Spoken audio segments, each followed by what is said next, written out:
Hello everyone and welcome to a new episode of my book reviews podcast, Iqra. I am Isra and I am inviting you to join me in my reading journey.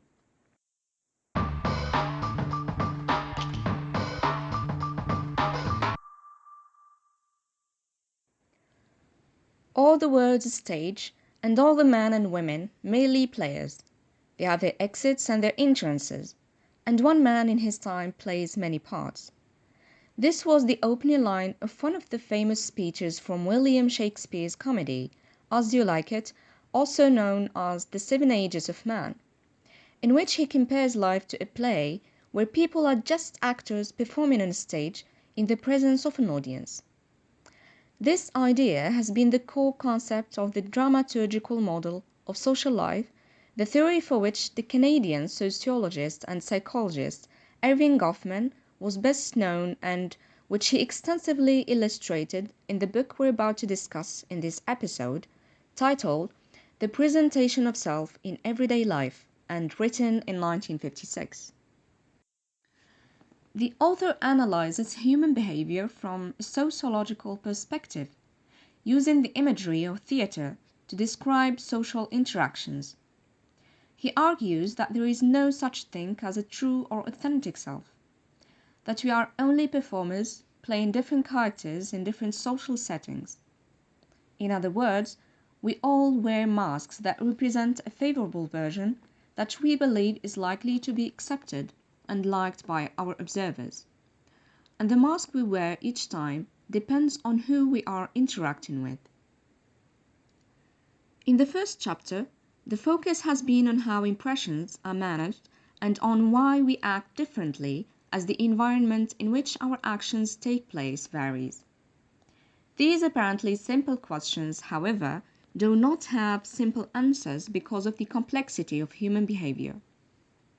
For this reason, the author tries to dig deeper and look into the matter in an attempt to provide the reader with a better understanding of how we human beings interact with our surroundings.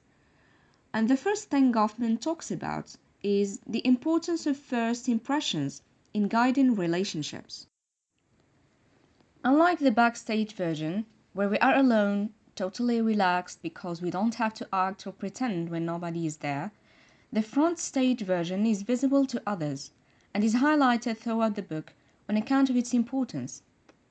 When we present ourselves before others or encounter new people, we always want them to receive the exact same image we're trying to form and show, and above all, to make them believe that what is performed in front of them is real. So the efforts we make to control the way we appear to others and carefully selecting what to reveal are called impression management. The process includes choosing the costume or clothes, the way we speak and react to events during the interaction, our facial expressions, and the values and beliefs we claim to adopt. All these elements, in addition to the setting, namely the background, time and place, with elements that define the performer, such as age, sex, race, etc., form what is called the front. And obviously, providing our observers with what we consider as the perfect front is one of our top priorities. At the same time, we tend to conceal inappropriate acts and avoid engaging in any activity that doesn't serve our reputation or image in a bid to give an ideal performance.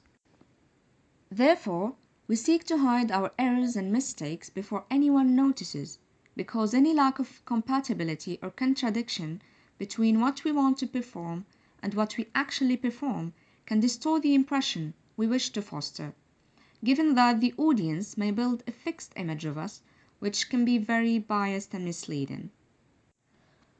Although we cannot control unintended mistakes, slips of the tongue, and so on, the individual should have their mood, energy, and emotions under control to avoid any lack of harmony in their performance, which is referred to in the book as bureaucratization of the spirit.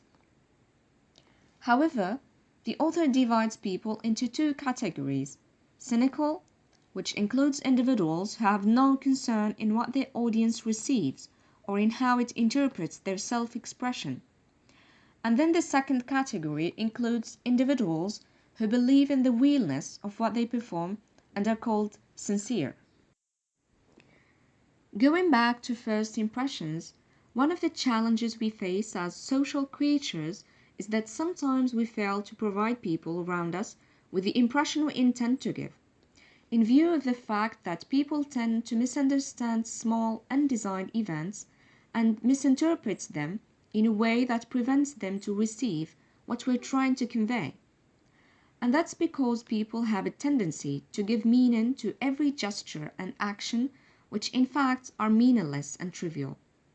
Those actions can make the performer seem to be either too much or too little interested in the interaction. Given that societies and communities are distinct in their values and standards, the same routines can be carried out differently among different cultures. Moreover, individuals may not have the same priorities. Thus, we prioritize working on qualities of supreme importance and visibility, and sacrifice those that can be hidden. Another thing that's worth mentioning here is that we often provide the audience with the final product without showing the process, and we pretend and sometimes even believe that our current state and proficiency are something innate that we have always had.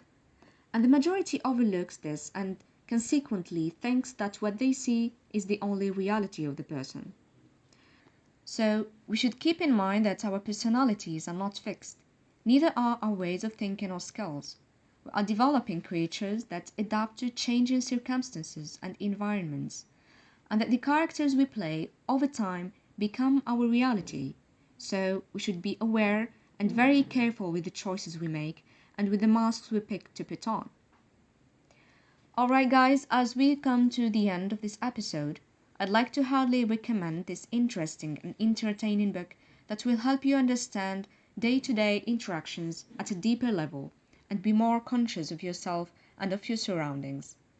Thank you very much for listening. Take care and stay tuned.